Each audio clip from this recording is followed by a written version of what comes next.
মঙ্গলবার দিন রিয়াকে সাথে নিয়ে দুজনা মিলে সেজেগুজে রেডি হয়ে বেরিয়ে পড়লাম, যাব মোহন সিনেমা হল। আজকে একটা মুভি দেখব। এই আগের শর্টসে তোমাদেরকে গেটারিটা দেখিয়েছি, অনেক দিন পর যাচ্ছি মুভি দেখতে।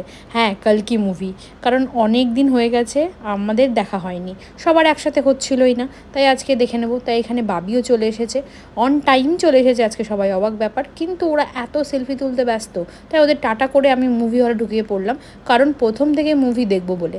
তারপরে ইন্টারভেল টাইমে চশমা পরে আমরা একটু স্টাইল মারছিলাম, ফটো তুলছিলাম, আর সবাই সবার ফোনে ব্যস্ত। আর এই সিনটা কিন্তু আমার সবচেয়ে ভালো লেগেছে। তোমাদের কেমন লেগেছে মুভিটা জানিও তো। 3-3.5 ঘন্টার মুভিটা দেখার পর জাস্ট মাথা ধরে গেছিলো। তারপরেই চলে এলাম আইসক্রিম খেতে, কারণ আজকে মঙ্গলবার, সেরকম কিছু খেতে পারবো না বাইরে, তাই দুজনে নিয়ে নিয়েছিলাম আইসক্রিম। আর আমার ব্ল্যাক কারেন্ট তো সবসময় ফেভারিট, আর রিয়া নিয়েছিল চকলেট আইসক্রিম।